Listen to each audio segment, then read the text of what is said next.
There are lots of places to go to for help. Specifically, I would also add state societies. There are always CPE that you can get, AICPA, there's always CPE that you can get. And I just think we have to have the will to want to do it. And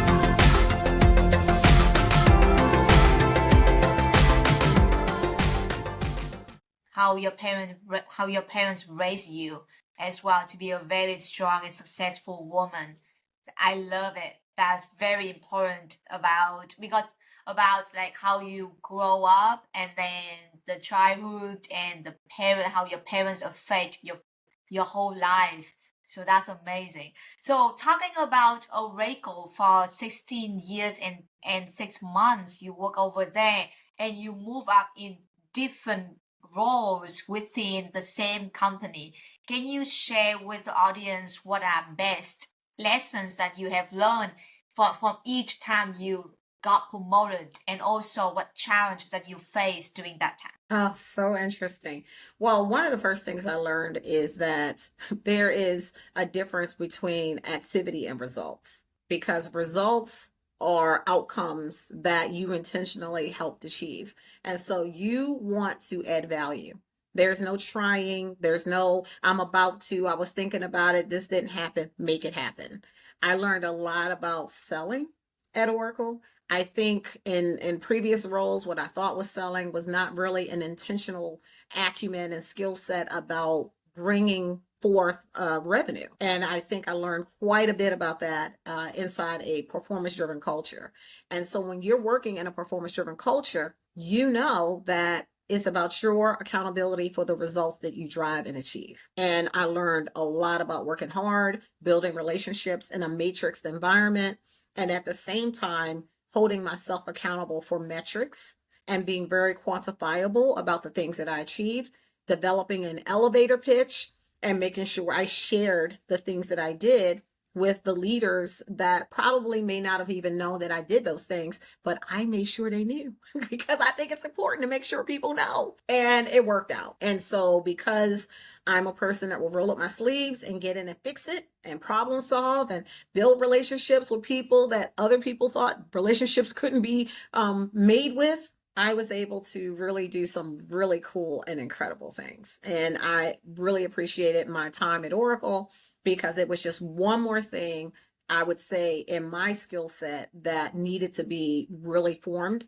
out even more. And working at Oracle allowed me to do that. Interesting. And also, how about challenges that you face during the time you work at Oracle? So the challenges are always going to be there in a matrix environment because in a matrix environment, you don't have positional authority over people. People have to work with you because you sold them on why it's in their best interest to work with you. How if you are someone else working with them, they can achieve their objectives that much faster. And then imagine doing that not just in North America, but doing that globally. And I think that's always a challenge when people are trying to figure out who you are and are you going to be the one that's going to help them not be fired and can they trust you? Building trust in an environment that is moving at the speed of change is always going to be important, especially when you're someone that may not be traditionally what they would expect to see in a technology centric environment, in a technology, I should say, solutions environment. I noticed that you mentioned multiple times during our discussion about building relationship from Yes. your government job to the current job as well. So I know that building relationship is very important and also is very time consuming and takes a lot of effort as well. Can you share some tips and advice? How do you build relationship? I think a lot of people they get nervous even to just start the relationship in the career, like making connections, starting the conversation, and also like introduce themselves. And also another element it is about maintain that relationship. That's something a lot of people say, oh, I already introduced myself, now what?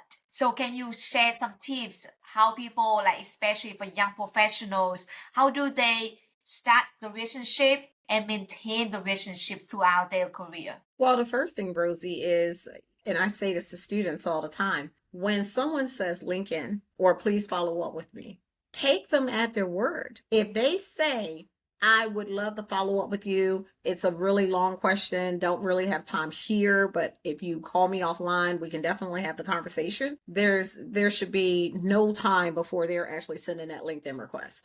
And I think that once they send a LinkedIn request, they should ask for time on that person's schedule and say give broad ranges of flexibility. It could be early in the morning, it could be late at night. Because if you really want to catch someone, like say if someone wanted to catch me, they might not catch me during the day because my calendar is planned out months and months in advance. But generally speaking, around 10 o'clock at night, I am reading email or I am catching up on the news of the day. And so if someone said, Kimberly, I'd love to speak with you, and I'm like, oh, I don't know when, it might be November before we can talk at 1 o'clock. But if they said, Kimberly, even if it's after hours, and if you're on the way to the airport or if you're in the airport, I'm flexible. I'm willing to talk to you anywhere I can talk with you. That person is probably going to catch me a lot faster. So they have to offer broad ranges of flexibility so that that person knows that they're serious about catching up with them. Now, I have relationships with people that will say things on my posts. I've never met them probably in person. They've seen me on LinkedIn. They wish me a happy birthday. They will, things like I got an award. They'll say, oh, Kimberly, congratulations. They are establishing a digital relationship with me. And it's so interesting because and some of those people, I've gone to conferences and they were like, I'm so and so. And I'm like, yes, I remember you. You just wished me happy birthday. So you can do it. It takes a little more time to do it digitally, but it's also a way for people to, through repeated, consistent behavior, notice you. And people will notice you if you are constantly in there and you're giving them support and you're giving them congratulations, because then they'll turn around and start doing it with you. And I just think it's consistent. It doesn't have to be every day. And most people, they may not have time on the third Tuesday at 8 o'clock in the morning to meet you for Starbucks. But if you need them, you can also reach out to them. And so it's a different type of mentee, sponsor, coach relationship that people are trying to do these days. And I think it's not conventional. I agree. I agree. Mentor, mentee, sponsors, all different definition. And I know that I have multiple conversation on this podcast saying the difference between being a sponsor and being a mentor.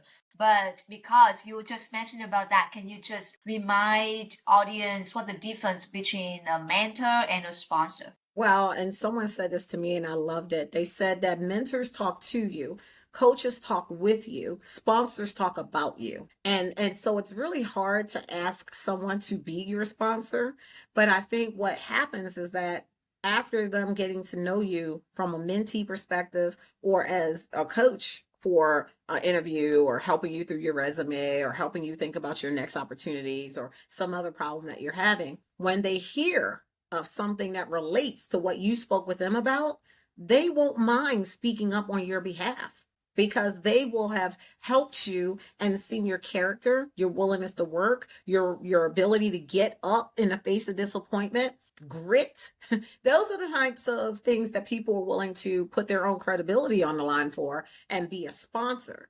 But most of the time, many people will find themselves with mentors and coaches, and through time and through just demonstration, they can get that person to be a sponsor for them. And so I think it's just really important to have all three. Gotcha. So it's mentor, coach, and sponsor. It's not just mentor and sponsor. So now we know that we have the third one. It is coach as well. That's good to know. And when you mentioned about one of the best lessons from Oracle, you mentioned about speed of change.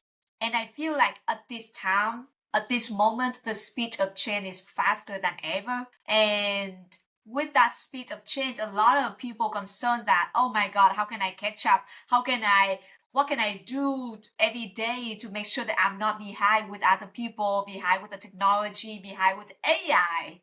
And it's like, no, it's a lot of times people get nervous that, oh no, AI is going to take over, not just accounting industries, but other industries as well. What am I going to do? What would you say to people about speed of change, how they adapt to it, and what can they do to bring themselves up to date to with the speed of change? That's a great point. I would tell you in today's environment, technology is non-negotiable. So people have to figure out what their focus area is. They can have a primary area, a secondary area, but technology is here. It's already here. The horse is out of the barn. So we have to keep up if we're going to help identify opportunities. We're going to help identify strategies. We're going to look at risk in different ways. They're all tech centric in a lot of cases, not always, but there's some people oriented ones and process oriented ones, but a lot of them are technology specific. And threat actors are only getting more and more aggressive in their ability to wreak havoc inside of organizations. So if we're going to maintain the highest levels of competence, we're going to maintain the highest levels of integrity, we're going to be out there continuously learning, we have to add technology to those things. Now, do you have to be overwhelmed by it? No. Do you have to learn it like you went to school to be an IT professional? No. But you do have to know enough to be dangerous. And there are so many sites and places where you can get information from McKinsey to Gartner to the big, 50 accounting firms. There are professional services firms. There are education sites, so many places, LinkedIn Learning. There's no reason not to have at least some basic acumen on technology, but don't be overwhelmed by trying to learn it all. I think 20 to 30 minutes a day of learning something and enhancing your learning is very beneficial. And even if you say, well, Kimberly, I don't learn like that. I can't do a podcast, can't read a book. That's not how I learn. Then you could go back to your school, wherever you went, and get one of those certificates. Because I think a lot of schools are starting certificate programs if they haven't already gotten one, and they are refreshing the degrees that their alum achieved at that school. So there are lots of places to go to for help. Specifically, I would also add state societies. There are always CPE that you can get, AICPA, there's always CPE that you can get. And I just think we have to have the will to want to do it. And I will tell us that we have no choice. We have to lead from the front. We always do. I have no doubt that we will rise to the occasion, but we can't sit back and wait because otherwise someone else will try to be us. And we don't want anybody to try to be us. Yeah, especially for achiever. We don't like get beaten. No, no, no, We no, want not to be the even. winner. Yes, always. Always, always. And it seems like you, besides of working at Oracle, and then you also publish your book as well, Tailor Your A Game. It It's released. almost finished, Rosie. I put it on delay. I was working on it during the pandemic, and I put it on delay, got busy, and now I'm getting back to it, and because I've got to get it out because it's a leadership book that I think will help other people frame how they move forward in life. It's what worked for me, and I hope it would work for them as well. And also, you are a professor as well. Oh my I God, you're am. doing so many things. So, so Yes. when you are a professor, what subjects you teaching? I'm teaching emerging technology and innovation. So Oh, I am wow. teaching a lot about thinking differently because I think we get trained to think in patterns and silos. And I think we have to think differently to take advantage of new opportunities.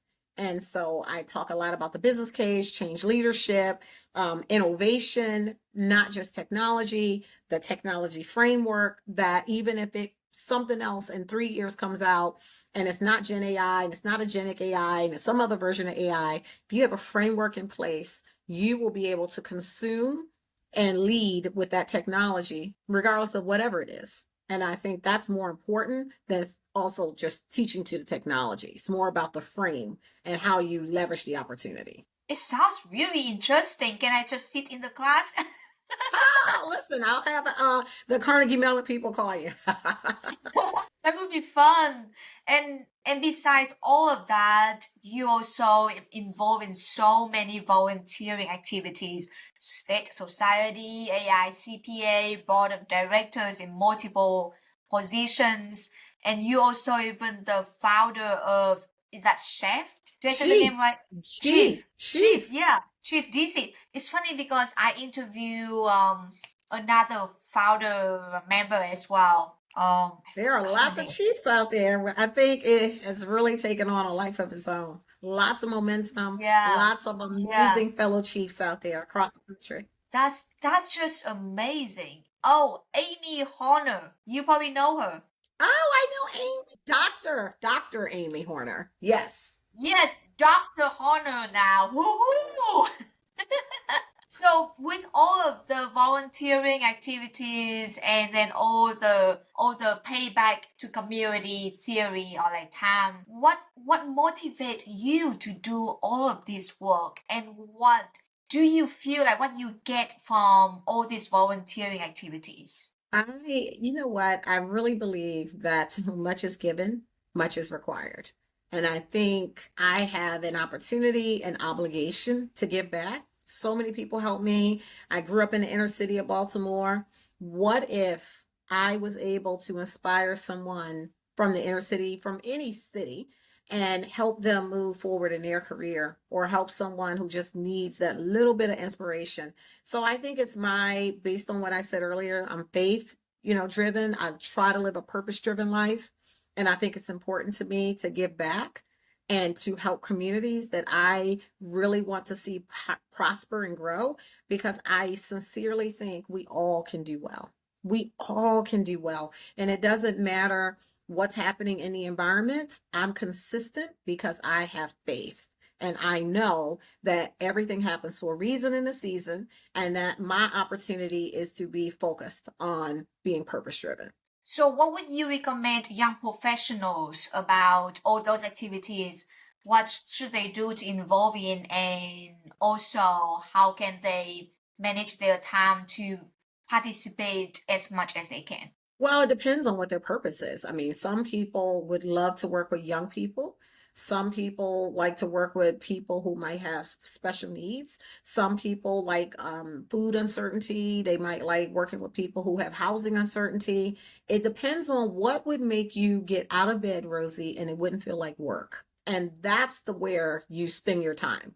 Because I do the things I love, it doesn't feel like work. Education and leveling the playing field is a passion for me. It never feels like work. I could be tired and someone could say, Kimberly, we need you to get on here and talk for 20 minutes. And I would get up at 10 o'clock at night and talk for 20 minutes because it does not feel like work. So I think every person has to figure out what their passion is so that they will be motivated to do it, and you're self-directed. No one has to tell you to do it. No one is asking you to do it. You do it because you want to do it. I love it because they say that when you love what you do, it doesn't seem like you work for 1 hour, 1 second. Not at all. Not at all. And I just think that maybe I'm making a difference. Maybe not. I don't know, but I prefer to think that I'm making a difference, and maybe I won't know for 5 years or 10 years, but I know that God sees what I do, and I think that's important to me. And you also a keynote speaker as well.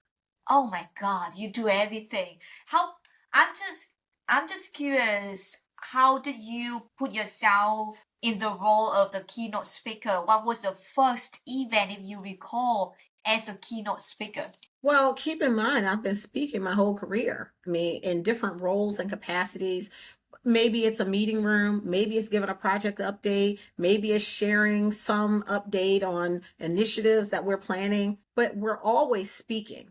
The audiences, however, just get bigger and bigger and bigger. And it really started really getting bigger when I was at Motorola, when I went to KPMG, when I went to Oracle. But meanwhile, I was a leader. I was the chair of the Maryland Association of CPAs, larger audience. So I've been volunteering in the profession, volunteering in the community, getting good speaking experience, and at the same time, working on the acumen of speaking.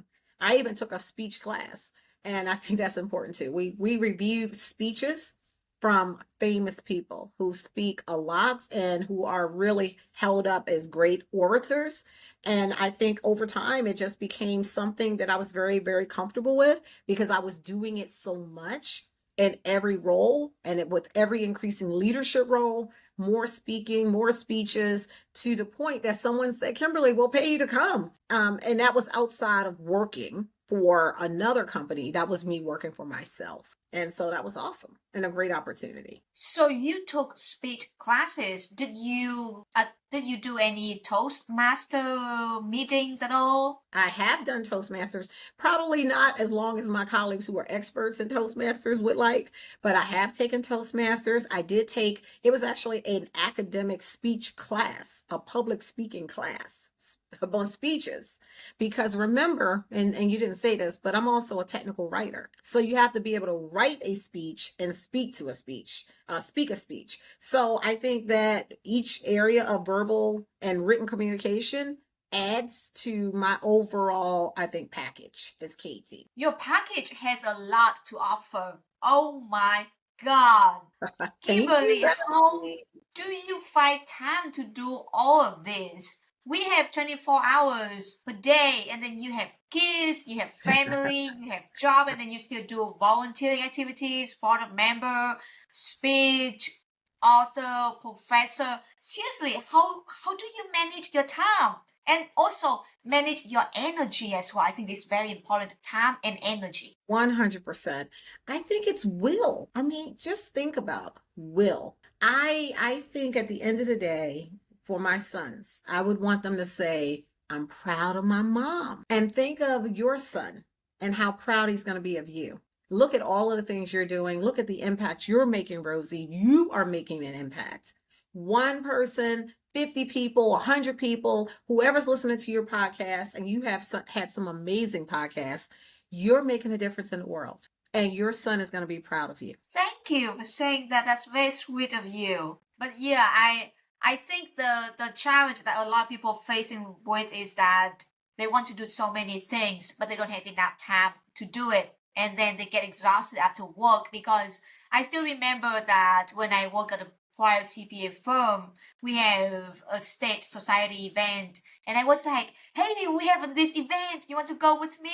And the response I received is that I'm tired after work. I don't want to go out. I just want to go home and just rest. And I received a question back like, how do you find all this energy to just go out after working 8 hours or like 10 hours? I was like, I don't know. It's just fun going out and talk to people. Well, that's because people fuel me because I am an extrovert like you, Rosie. And so I just think that for people that we want to go out with us, we got to give them notice. Can't spring it on them. Got to give them notice so that they can fix their day to be able to really plan it in. I think people have to plan to do events like that because they might find them are energy drainers. And we have to figure out how to operate in an environment with multiple different communication and personality styles. And what I've tried to do is give people a lot of notice to say, hey, in 6 months, we're going to have this program, and it would mean a lot if you could come. And I think that that is one thing we can do. The other thing we have to do is make it something they're interested in coming to, because people will come to things that they're really interested in. And sometimes they don't find interest in the same things that we would. So I think it's a matter of asking what would make you want to come to an event after work. That's so true. Yep. And then another time that we had an event with free game, free food. Ooh, the whole office coming. Exactly. So That's you that's just never interesting. know. Yeah, Yes. I So thank know. you, Rosie, for inviting me because I've seen all the other amazing people. So now it's my turn. So thank you. Thank you so much for being on this podcast. Before I let you go, I just want to have the very last question that can you just summarize the best 3 to 5 tips to our young professionals throughout this podcast? We discuss about a lot of great tips and lessons. One, I would say it is persistence. I decided I was going to be a CPA in the third grade. And although people tried to talk me out of it, I stuck to it. So very persistent. Two, relationship building, because you never know what someone might say about you when you're not in the room. And I've had so many leaders pull me along and speak my name in rooms I've never been in. And that has helped me tremendously. And then three, I would talk about volunteerism and the skills that I've most needed in life: conflict management, event planning, project management, speaking in front of people. All of those are skills that I have really enhanced by volunteerism. And I appreciate those three things. And I'm sure there are other things, but those are the things that really stick out to me. Awesome. Thank you so much, Kimberly, for your time today. Great to talk to you. Bye bye. Absolutely. Oh, Thanks, Rosie.